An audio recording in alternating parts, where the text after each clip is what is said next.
featured. We're talking about disaster preparedness. And Paul, what are we doing next month? Because everyone needs to come, and you need to bring representatives from your county and your region.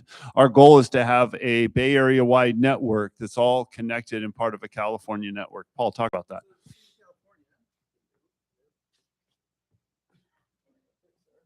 Testing.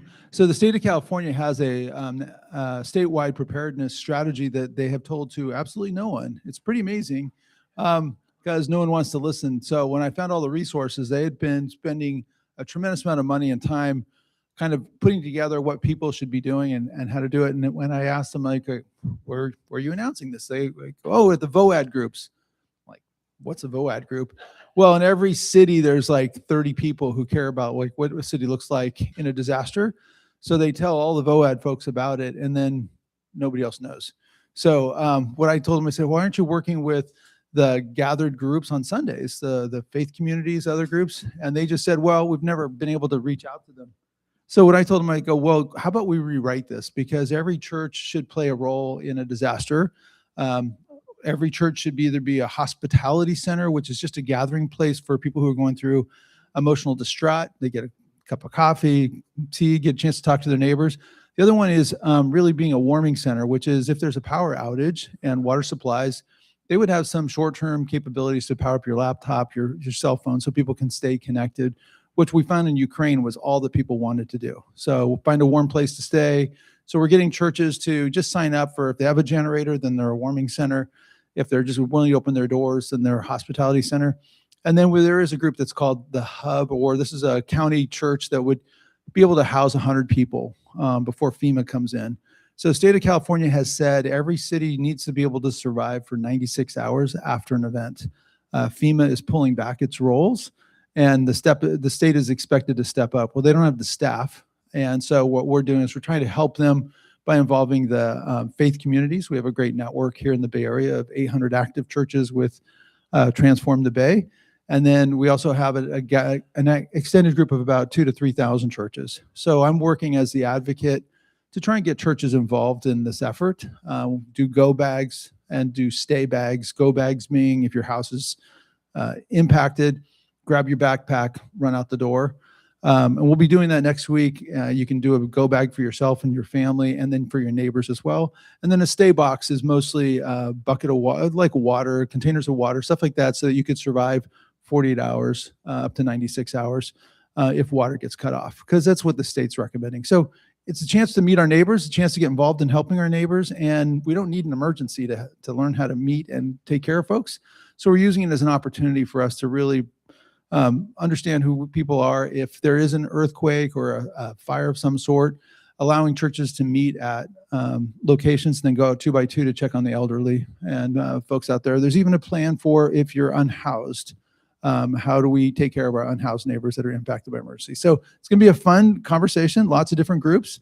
I will be coordinating the effort. We will have folks from the Office of Emergency Services as well as from different church networks. Yeah, we're working with TBC. So this is a wonderful opportunity. We need to do this. So let's seize the opportunity, and communities need to be connected.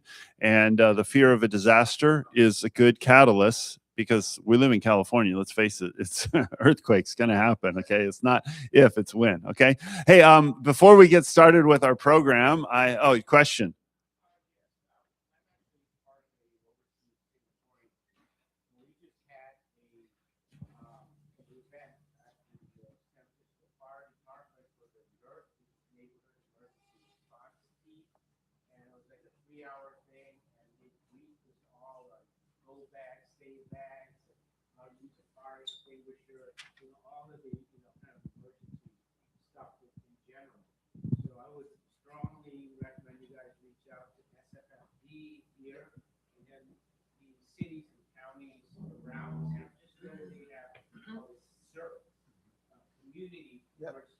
So connect with Paul afterwards. So CERT is something we're definitely working with Salvation Army on making sure that we're getting everybody CERT certified. So that's one of the reasons why we're doing these events, is to help them recruit people. Yep. Yeah, it's just a faith gathering communities. So whether it's, if you're Jewish or it's, if you're, exactly. Yeah, it's very inclusive. We're using the word in a generic form that people that gather with a faith orientation are the largest community in California to enable those potential volunteers. So we're trying to activate that community in a way that we have a package for them. Fire department and the church communities in every city should organize how to do the trainings and who and what should be educated out there. So I'm with Convoy of Hope, and we are a disaster response food provider. So we actually respond. We're responding to Jamaica right now. We've got I think 6 active disasters around the world that we're responding to. But we do food, but we need people to pass that food out. So we need the communities in those communities to step up to help take care of the local folks. Well, folks, we have a special guest here today. As you all know, I like to introduce myself as I've been in and out of prison the last 18 years. I volunteer and play basketball in prison, and it's amazing. It's super fun, and we work with the reentry population, and I've been corrupting young minds. So young people like Mufame start hanging out with me, and before you know it, he's in prison also. Now I'm corrupting old minds. So my friend John Block, NBA legend, flew all the way up, and his friend Joey Turk, they flew all the way up. And tonight we're going to go to Solano Prison, and tomorrow we're going to go to San Quentin Prison. And he wrote this amazing, incredible, best-selling memoir. We have a trivia question. We're going to give this away. Okay, so here's a obscure NBA trivia question. Who is the third all-time leader in the NBA to have the most points improvement, scoring improvement from one year to the other? All time, third, all time. Take a wild guess. Who said that first? Wait, who said that first? Raise your hand. Who? You have to raise your hands. Come on up. You won a autograph. Well, you won a copy of John Block's memoir. There you go. Wow, how did you figure that out? Man, you must really be into basketball. Okay, so it's not signed yet, so you got to get him to sign it before he leaves. Hey, John, do you mind standing up here? He's now a pickleball champion, so maybe we'll get him to play pickleball. Here, this is your mic. I have 2 questions for you. Come up to the front so you're in the camera, framed really well. Thank you for coming up. Let's give him a big hand clap. So tell us your number one highlight of your illustrious 10-year NBA career, right? 10 years? 10 years. 10 years. What was your number one highlight? One story. Well, it would probably be the game that I played in with the Milwaukee Bucks. And we were playing against the Los Angeles Lakers, and they had a 33-game win streak. And it was one of those things where there's times that this happens where you get up in the morning and I just felt this is going to be someday. And you go into the locker room and everybody was feeling the same way. There's no way that the Lakers are going to beat us. It was in Milwaukee. And so I just felt that I was going to have something really great happen. Well, it turned out that I had a great game. I played only 20 minutes because I fouled out. I was pretty aggressive. I can relate to that. Yeah. But I ended up having a lot of offensive rebounds. And the game is on YouTube, by the way.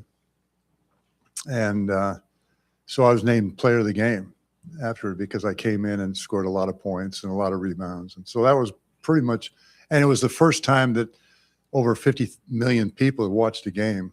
This is 1972. So it was pretty good. That's pretty wild game for me. Sweet. Cool. I have a second question for you. Why the heck did you get up early, fly all the way up from San Diego, and in an airplane? This guy fit in an airplane. Can you imagine that? They don't make airplane. It wasn't a private jet. He flew up here. Why did you do that to go to prison? So why did you go to all that effort to come up here and go to prison? Well, the main reason is I was invited. Actually coerced. No, but I believe in faith in Jesus and how it radically changed my life over the course of over 60 years now. And how when doors are opened that I can share that, I take them. I walk through that door. And so this is a door that was opened. And I'm looking forward very much to being able to share my life, a little bit about the book and some things that happened in there, about who I've become over all these years.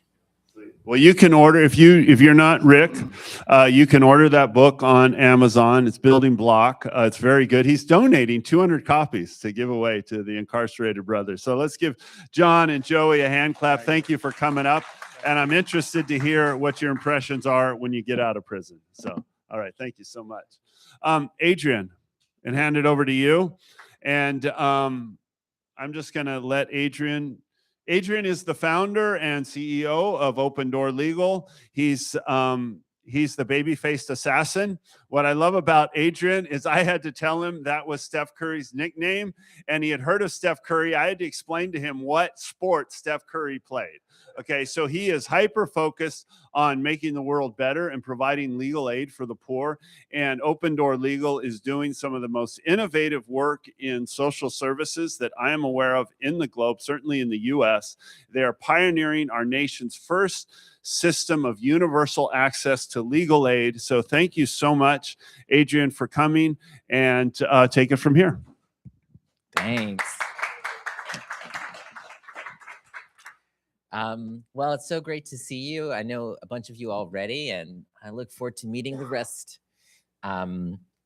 So let's talk about some of the problems we have. California has the highest poverty rate in the country, actually. 1 in 4 homeless individuals in the country live in our state. And things are not really much better in San Francisco. 120,000 San Francisco residents live on less than the federal poverty line, which is about $17,000 for an individual. That is 1 in 8 San Franciscans living on less than federal poverty line. Not adjusted for California. No, not adjusted for the cost of living here. Meanwhile, about 50 San Franciscans own more wealth than all the rest of the city combined. So it's one of the most unequal cities in the entire world. And it's not that we don't have heart, San Francisco and California, to address these wrong strategies. So a little bit about me. So here's me as a kid. I know, the Lord put on my heart, for whatever reason, from a very young age, this sort of unshakable desire to address poverty in America. I read about it in the encyclopedia. I just got totally committed to it by 7th grade, and I told my parents, I went to college and I studied kind of systemic poverty. And I really thought about, why is it that the US spends more on kind of social expenditures as a percentage of GDP than any country in the world, including Sweden, right? Why do we spend more than all but one country, yet have the highest kind of poverty rate in the developed world? And eventually I had this idea, this epiphany, that the single most important intervention was access to legal services. And it was also the only thing that the US didn't provide compared to our peer orgs or peer countries. So I wrote up a business plan about how I was going to create universal access to justice, went to law school. Here's me and my wife after moving to SF. I think this was like just a few weeks ago, yeah, this was like 20 years ago. I opened Open Door Legal in the back of a Salvation Army. After I graduated law school, I really struggled to raise money. So I went to about 300 local businesses. I got them to donate excess inventory. I sold that for $8,000 and I used that as our startup capital. And me and my co-founder, we just paid ourselves $15K and set up in the back of a Salvation Army. And with almost no outreach, and no experience, and not being from the community, we were immediately overwhelmed with requests for help. Overwhelmed. It was a really radicalizing experience to just meet people every single day who had tried to get legal help, who had tried to get justice, who had been turned away at 5, 6, 10 places and been unable to get help. And to just realize in this wealthy city, you know, there was no one else that was going to help these people. You know, really just puts a new perspective on injustice in America. It was really challenging, sort of emotionally challenging, but after 10 years or more of hard work, we had grown to over 50 staff, over 4 offices across the city, and now we're even growing to 75 staff. And that, which makes us like kind of by far the largest legal aid provider in the city. So what do we mean by universal access? Well, in every other developed country, if you have a major legal issue, like you're subject to domestic violence, or you're being evicted, or you've had your assets stolen by a bank, you would be guaranteed legal representation. And if you could not afford it, the state would fund it. In the US, you have to pay for it. And if you cannot afford it, you won't get any help. Every other blue-colored country on this map is rated as having a more accessible civil justice system than the United States. And this means that in those countries, if you need legal help, it's easier to get it, or the state will fund a larger portion of it. And this essentially means that if you are poor in America, you do not have enforceable contract rights, you do not have enforceable family rights, you do not have enforceable property rights, and this leaves you really vulnerable to expropriation and exploitation. So the concept behind Open Door Legal was to kind of create like. Okay, the brown, other than the US, is countries that weren't ranked, and the red is worst countries. We are not the absolute worst. We're just the worst by far in our income category. So the concept behind Open Door Legal was to create kind of like a general practice, almost like a general hospital, which I mean as a kind of provider of last resort in a given community that would ensure everybody could access the services. We started in Bayview, and after 10 years, over 20% of the entire population of Bayview had come to us for legal help. So every dot is a family that we've represented in Bayview. And that's just, again, like a kind of scale of the need. For example, we represented Claudia, who was a mother of 2, living in Bayview. She had been subjected to about 8 years of violent abuse by her husband, was assaulted twice a week. You know, he was arrested at one point, but not pressed. No charges were pressed. She even had to go to the hospital, but that didn't stop the abuse once. And finally, her husband called the cops and says, "Oh, my wife has hit me," which wasn't true. But they arrest her. She spent several nights in jail. She's released and given a restraining order, a civil restraining order that prevents her from going home. So she ends up living in her car. She can't see her children. She can't get any money. She can't even get a change of clothes. And she goes around the city, goes to 10 different agencies and asks for help on this trial on whether or not she will be allowed back in her home. And they all turn her away because, you know, they're not funded to help with that need, or they're at capacity. And that's when she finds Open Door Legal, just by walking past our office in Bayview. We do a 3-day trial on her behalf. We get her out of the home, or we get her husband out of the home. We get her back in the home. We get her full custody of the children, child support, and a divorce, even though her husband tried to hide all the community assets. And she remained stably housed since then. She re-entered the workforce. She even completed her citizenship. This was all done for a tiny fraction of the cost of homeless services. So over the last 13 years, we've generated about $91 million in direct assets. That's damages for women like Claudia or canceled debt, and over $400 million in estimated increased income for clients. What's most interesting is the kind of impact on homelessness. And this is probably the largest kind of unreported story in San Francisco. So since we opened in 2013, homelessness has kind of followed this U-curve. It kind of peaked in 2019 and started decreasing. And this is specifically homelessness for people who were living in SF prior to becoming homeless. So kind of excluding people who moved here after becoming homeless. And this tracks really well with the growth of ODL over this time. So we commissioned a study to kind of sort of prove causation.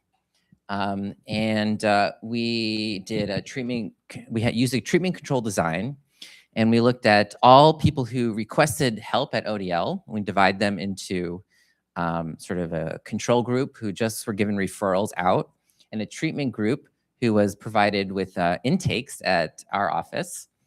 And then we used the public records request to track who became homeless subsequent to requesting our help. And the difference between the two is shocking.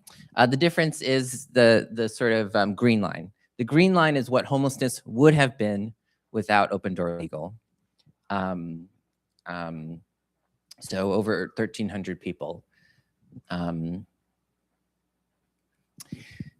That comes out to us preventing homelessness in the study period of about one person every 2.4 days. That's statewide, that's citywide?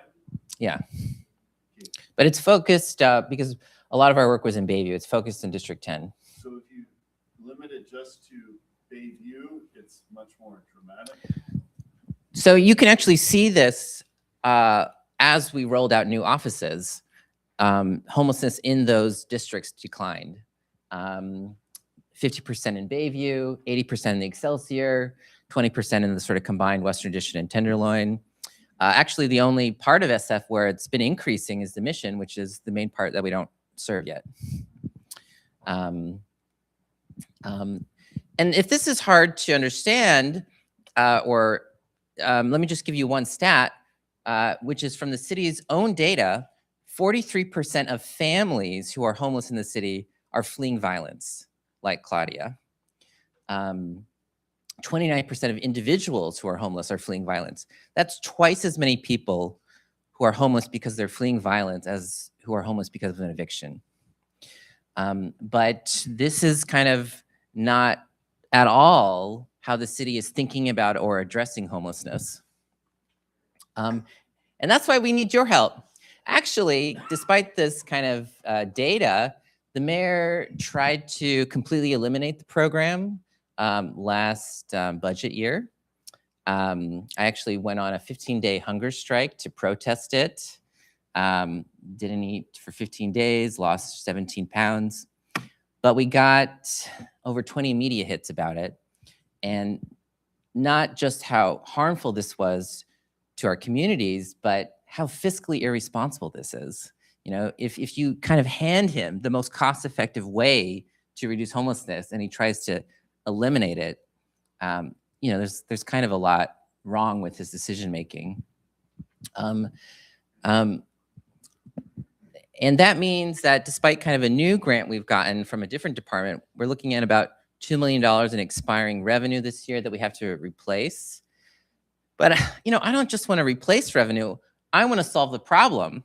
And so we're going to try to raise $5 million per year in new revenue to finish making San Francisco the first city in the country with universal access to legal services.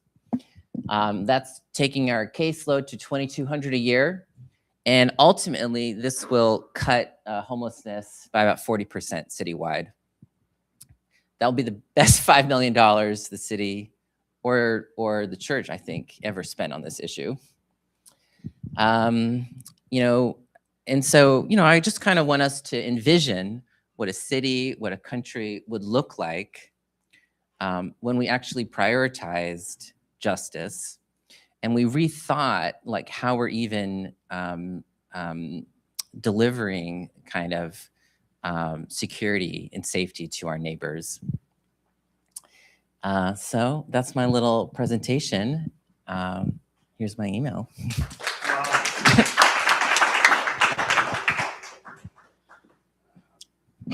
We're going to invite Vanessa and Mufame up here to talk about. But before we do that, let's take a moment. You guys have any questions for him? This is fascinating. Here, we want the mic for the.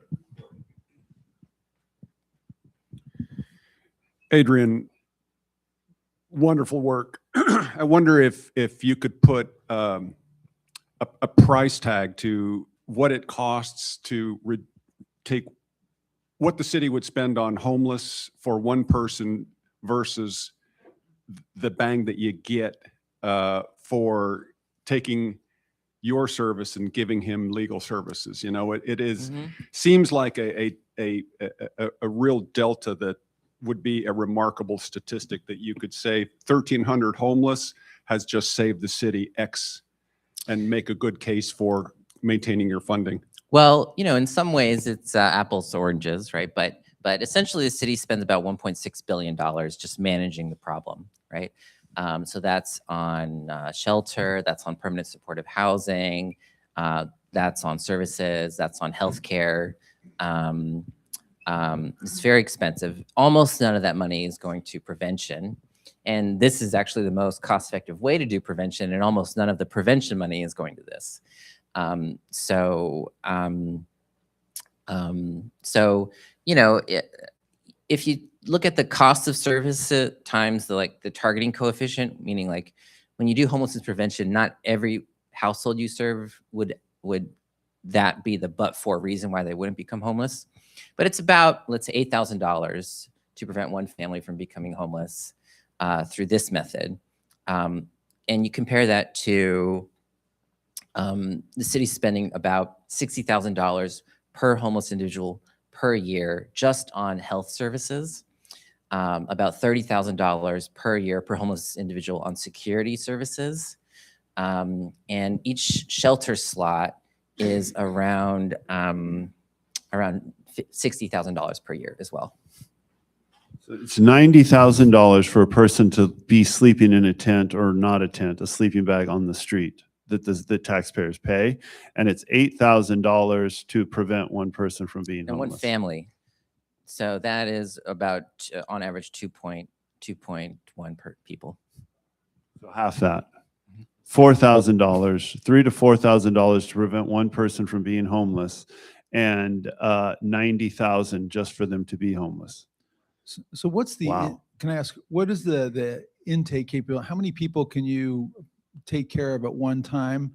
And does the funding limit that capability, and what would the funding unlimit? So your capability to reach out to people and help them today, what is that number of cases or individuals you can help? And then what are the folks that we could help if this were totally citywide? Yeah, so right now we're doing about 1,300 active cases a year, active full scope cases, just to serve the demand for people who have a viable legal issue and who are actively trying to get help. We have to go to about 2,200 to be citywide, and that's going to cost about, as I mentioned, $5 million per year more than we currently have. Got it. So how many cases right now are active, just if you were to swag? So when we say active per year, we mean it's active at some point in that year. If you look at how many we have open at this moment, it's about 600 or 700. Wow. Okay. Great. Let's invite Adrian and Mufame up. Let's move on to our panel. We're going to hear a bit from them. And then what I really want, I mean, I like the fact that we have an intimate group here. This is wonderful.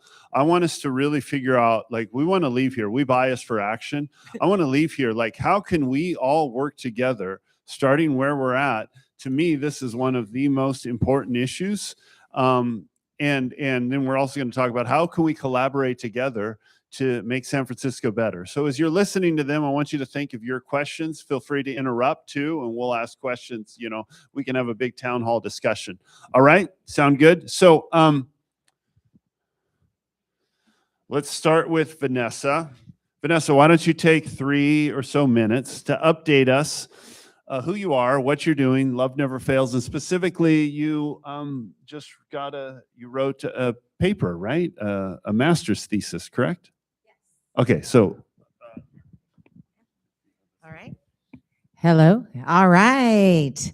Yes, exciting. So, hi everyone. I'm the founding executive director of Love Never Fails, and I've been in school while running, my free time on the side. But just finished a research project on the intersectionality of adverse childhood experiences with attachment theory, so attachment trauma, and the propensity that someone who has high ACEs might also be insecurely attached and might also experience neurological and personality disorders.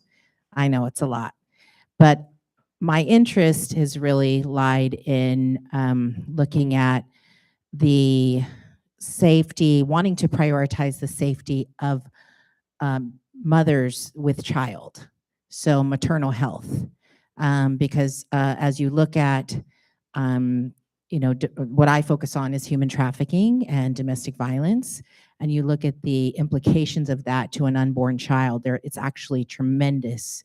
There's a tremendous impact to a child in the 3rd trimester of their life.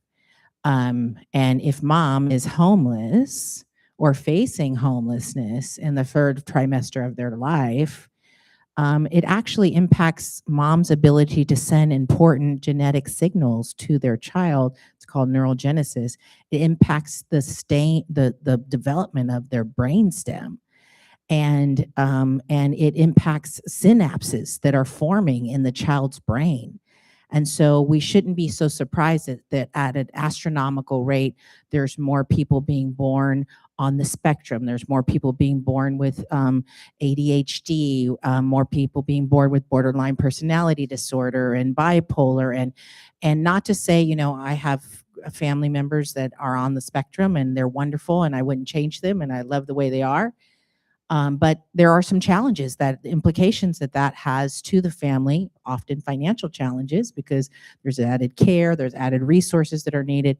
And if we could find a way to prioritize the maternal health, and by the way, that's very much tied to keeping fathers in the home, healthy, safe fathers in the home. So I'm not just talking about mothers, but it's just the whole household, the whole community. We probably would have much healthier families, people, individuals, communities, and so on. So that's my bit of research on the side. wonderful. I have lots of questions for you, but let's hand it over to Mufame.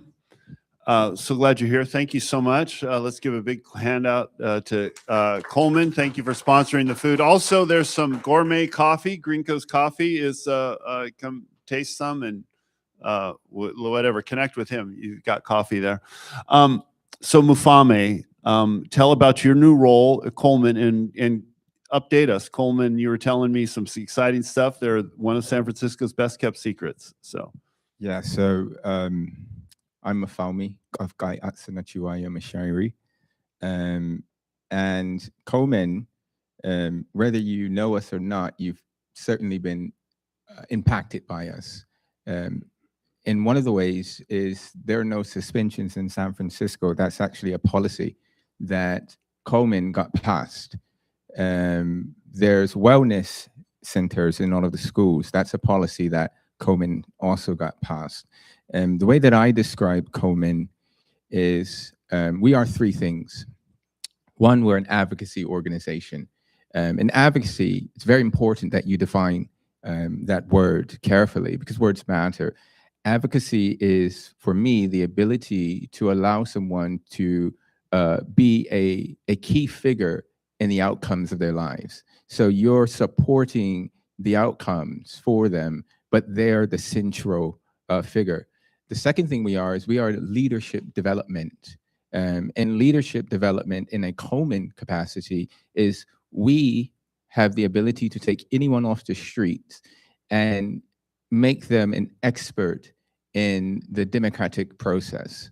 And then the third thing, which is the connecting word here that Ted and I were discussing, is we're a preventative arm of the work that the other nonprofits are doing, because there are early life predictors that, if caught soon enough, can prevent a lot of the conflicts that we have in society as far as homelessness, trafficking, drugs, food insecurity.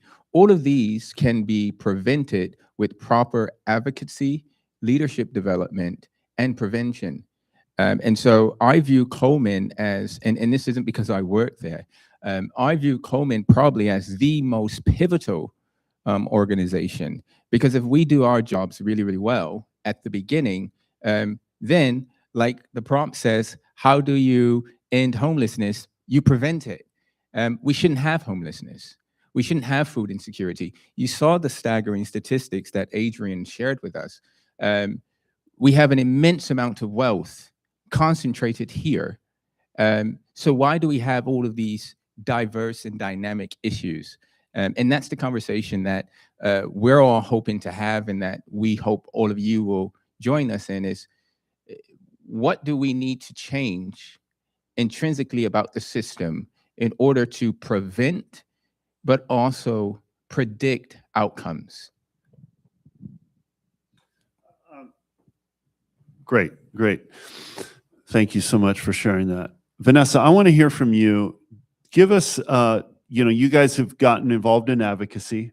You had an epiphany moment where you realized if you didn't get involved in policy, you were going to always lose.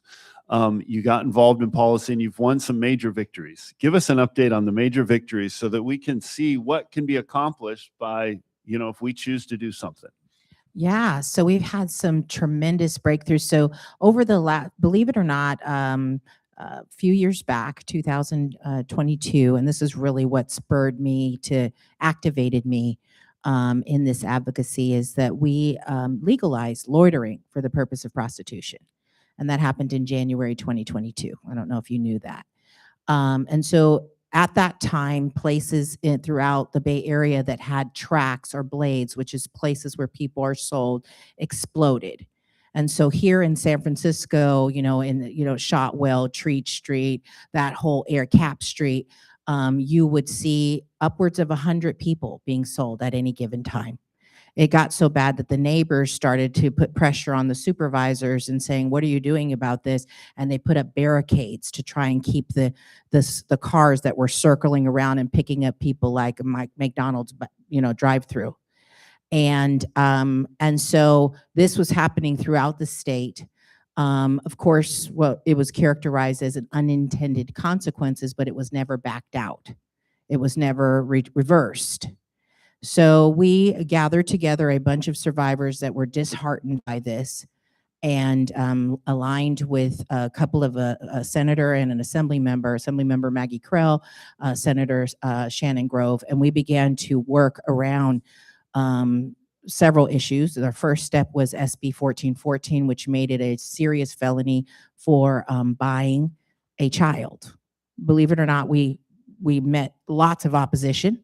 For 15-year-olds and under is all we could get through. They wanted to make sure that 16 and 17-year-olds could still be sold, because they said they needed to have a way to, one of the chief of staff said they need to have a way to provide for themselves.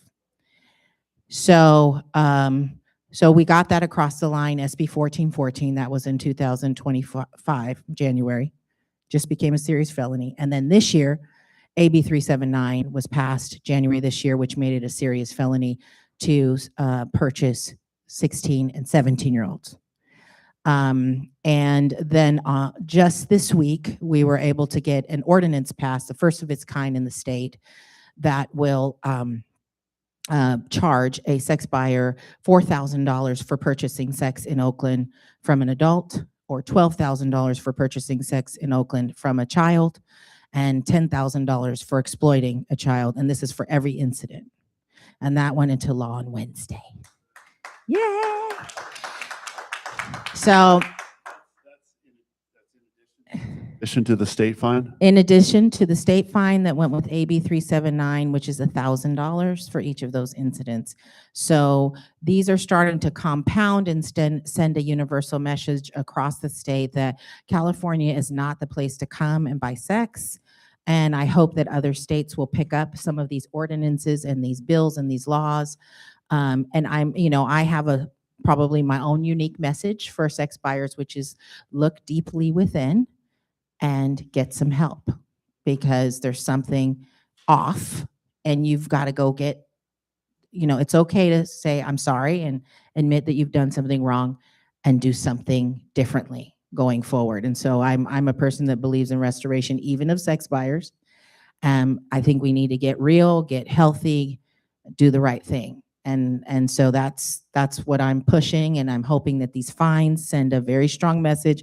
A lot of studying has been done about the things that get people's attention are when the wife finds out, when the money is gone, or when you go to jail. Those are the only three things that get someone's attention. And so hopefully we get all three of those so that people can do something different, stop harming people. But again, these are just examples of advocacy. And what I love so much about what Adrian does, and also what Mash was just, sharing in terms of early advocacy and early intervention is, our hope is that people never even get into these circumstances.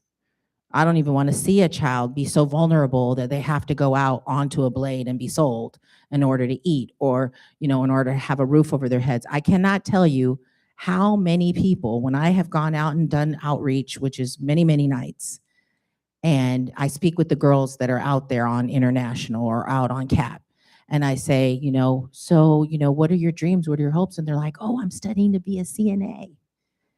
I'm in nursing school. You're out here being sold and you're in nursing school. You're studying, why? Because I can't make ends meet while I'm in school. I'm living at, it's severe housing burden. My housing costs more than 50% of what I make. And so I have to supplement my income by being sold in the richest state in the nation. It's crazy. Did you mention where that money goes, those funds? Yes, so those fines go directly to survivor support services. So they are being held, the $1,000 from AB 379 is being held at the state level for survivor support services. It will go to California Victims Compensation Board. And the ones in Oakland, they are putting together a restricted fund that will only go to survivor support services, not go into general fund. So again, first of its kind, and we're still working out some of the kinks, but I'm super grateful to Councilwoman Charlene Wong, who is the one who spearheaded this. And just to be a small part of this work is such an honor. So. Praise God. Guys, I want you to let that sink in. What year was it when the bill was 2022? Yeah. That's not even 4 years ago yet. All the momentum, they had succeeded in legalizing solicitation for the sake of prostitution. And the agenda was to go all the way to make prostitution decriminalized, which was the wrong narrative, because it's not prostitution, it's human trafficking. There was a big, massive, the political momentum was to legalize human trafficking. And in just 4 years, they've completely turned it around. And it was not without a fight. All the momentum now is what happened in Oakland. Other cities are going to follow. That's where the political momentum is going. Folks, they're changing the world. So let's get some optimism. Yes, let's give them a hand clap. Praise God. Question. Someone give him a mic.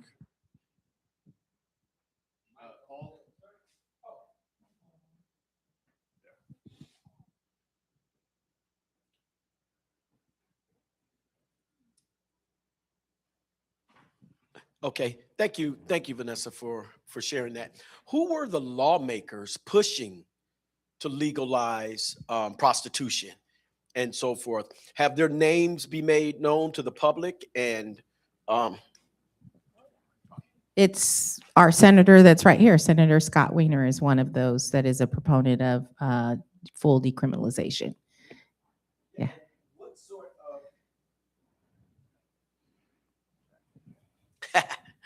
what sort of pushback has been made to get him out of office and people like him?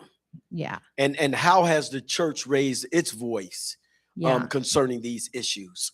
Well, I think so. I met with him face to face, just me and him one-on-one in his office downtown. Okay. And I made an appeal to him, privately. I said, please don't do this. I explained to him what it would do to our girls, to our vulnerable people.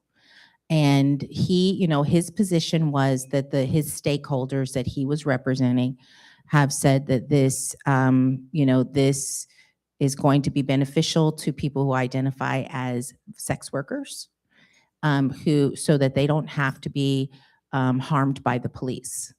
And that was his position, that he didn't want to have the police engaging with any vulnerable populations. And this is a narrative you're going to hear in the decrim space, all the time. I know today is not about that, the whole thing. I could go on and on about that, like why decrim doesn't work. And, I've got oodles and oodles of data if you want to hear all about that. But so, he is aligning himself with someone who says that they are self-identified sex worker and this is their business and they want to be proponents of red light districts and brothels and things like that. That's what they want. So there is a split camp a little bit on this, where some people feel like that, I'm exercising agency here and I want to be able to do that without being disturbed by the police.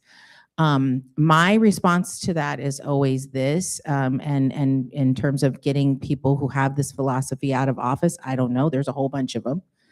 But my philosophy is just, I just take up the narrative of the survivor. And I'm just going to keep repeating that over and over again until they hear it. Even the sex worker, I went into the president of did you guys know that there's a sex workers union here in San Francisco? So I went to the president of sex workers union and I asked her, she's very nice, by the way. I asked her, how many of your members were children when they first started in exploitation? 100%. So tell me how that was consensual. Right. Tell me how that was not coercive. And as I was sharing, I think with your team, Ash, I was saying, if we consider agency being that you're 25 or 30 and you've now been in this industry forever, but you don't know anything else and you never been given the opportunity to explore anything else, if you consider that agency, that looks coercive to me. Yeah. That looks like it's not a choice. It's the choice of no choices. It's surviving. And I just can't align with that. Like, to me, I want to go up and have a real talk with that sex worker, Right. and say, tell me what else interests you. Would you like to be a mechanical engineer? Well, I never thought I could. Yeah. I never thought I could be a biologist. Yeah, because you've never even been given an opportunity to finish high school. Right. How would you? So it just disturbs me that people don't have the ability to explore their rights. And so that's, again, I'm coming back to trying to balance out what I'm sharing here. But, I love what Adrian does because, having housing, knowing your rights, Right. to be able to stay in your own housing and not be displaced is kind of foundationally what I'm getting at here, is that is the beginning of you being able to operate from a place of strength and not a place of survival. Right. Can I just build on that? One second. Absolutely. So also in 2022, we helped write and pass a proposition here in San Francisco that was supposed to create a right to legal counsel for survivors, and passed with 60% of the voters. And our mayor has categorically refused to implement it or fund it. So it's really difficult for survivors to get legal help. 80% of survivors in family court have to represent themselves right now in San Francisco. So we are putting together a little campaign to call the mayor out on this. If you are an influencer, please contact me. We're going to hit him where it hurts, which is social media. And yeah, we'll see where that goes. Yeah. Well, I just was going to chime in that, one of the challenges is that people have I keep hearing these numbers. Yeah. Doesn't it make you wonder? I'm a little bit of a conspiracy theorist here, sorry. But it's is it more beneficial for a city to keep did you say 1.6 mil? How much did you say? Billion. 1.6 billion. 1.6 bill working to employ all your folks Uh-huh. and keep everything status quo, or only spend 1 bill and actually fix stuff? Mhm. Which one is more beneficial and to whom? Right. And sometimes I think we spend money, like in the case of, with Scott, with Senator Weiner, it's it make sense. Yeah. Because the police, they were saying, oh, the police are harassing us. And I went back and one of my colleagues did a FOIA on San Francisco data to see how many survivors were actually arrested. I wanted to look at all the arrest records. And I wanted to look at, were they spending any time in jail? None. The people who were being arrested were buyers, and it was abysmal. 1,200 people or 1,400 people over a 12-year period. And they were almost 100% men, and none of them were only 5 went to jail. So this narrative that everyone's getting, survivors are getting, sex workers are getting locked up and put in jail and doing all that ain't happening. It's not happening. And so then you ask yourself, well, why are you doing this if it's not about law enforcement bothering survivors? Oh, could it be? Let me go look at who funds your campaigns. Uh-huh. And could they be on the Epstein files? Come on. Yeah. Yeah. I'm just keeping it 100. Yeah. Is it possible that they are the very very affluent and influential individuals that want to keep you from doing what's right, so they keep getting access to young bodies? Right. Yeah. So these are the things we have to ask ourselves, because the numbers, even when you do an ROI study, it's not making sense. Right. Right. And again, too, all medical science, psychological science, all favor the fact that this is harmful to the individual. Absolutely. Society in itself. Elizabeth Quiros had a great quote. She's a survivor. She's amazing, part of this community.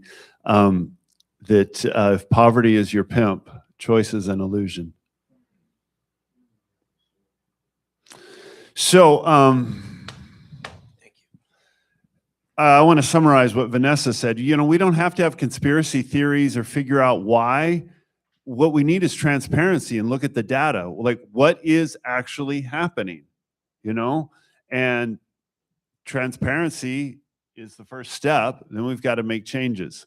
So to wrap up here, we started a little late, but it's 1:30, so we want to wrap up maybe 5 more minutes or so. But Adrian, you already kind of said this, but we've got a group of people here. We all have influence. We're all influencers. It's just levels of influence.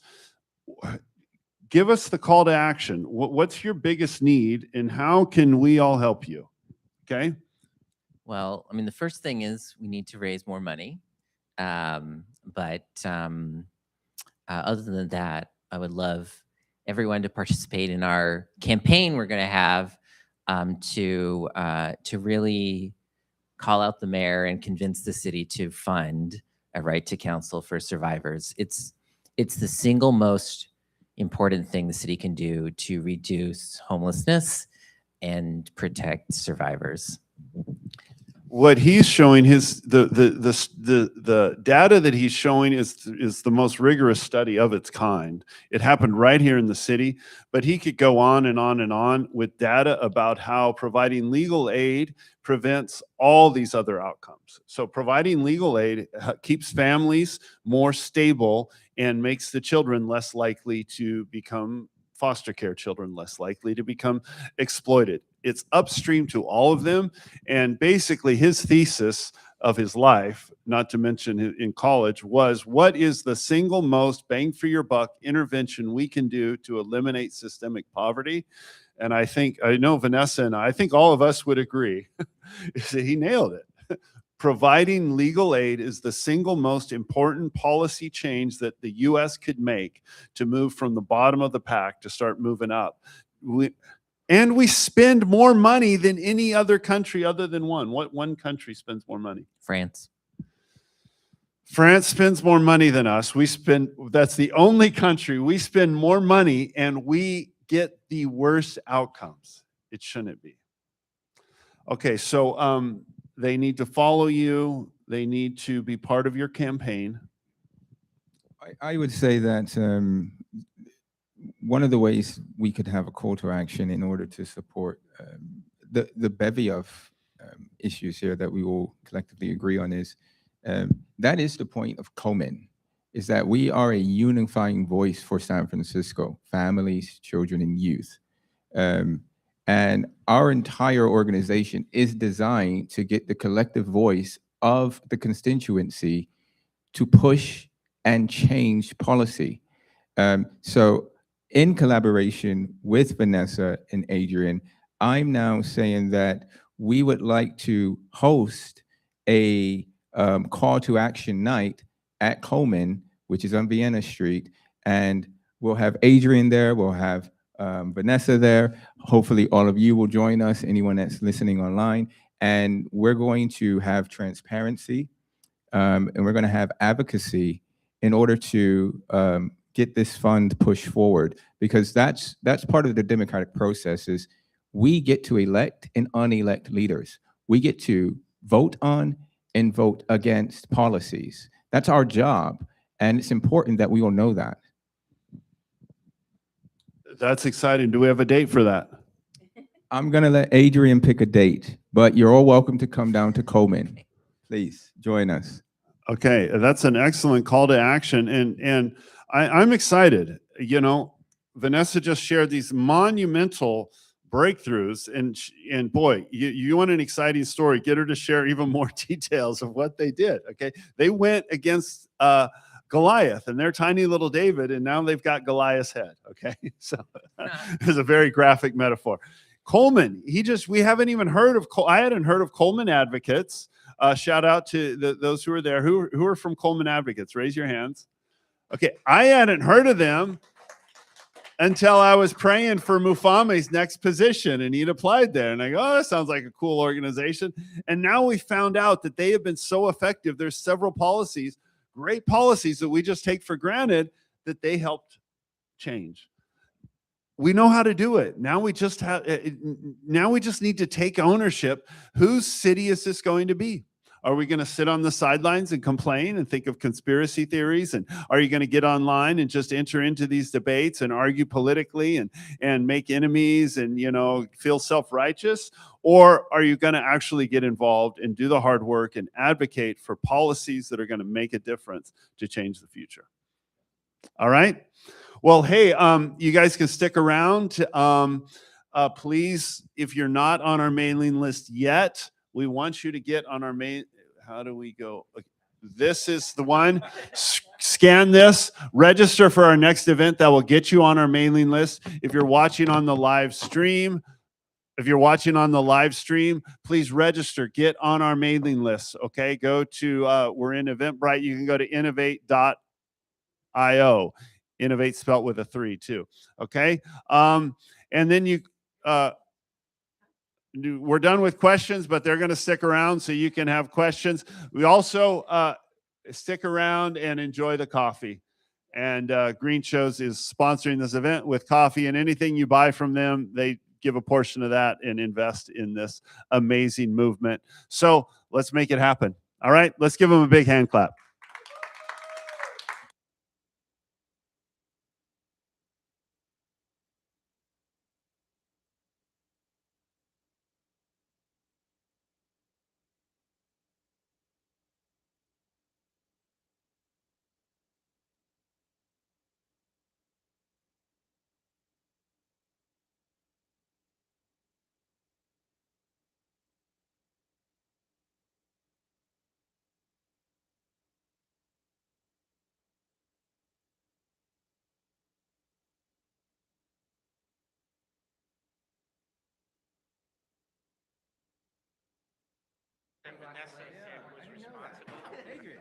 Hey, if anyone wants to go try to talk to Scott Wiener face to face, he's at, where is he going to be at? Here. Scott Wiener will be at the Sunset Dunes. He's doing a walking tour of Sunset Dunes Park, Judah Street and La Paya Street, 3 to 4 o'clock today. And that's 3 to 4 o'clock today. There you go. If you guys want to go blow your shofar there, Albert.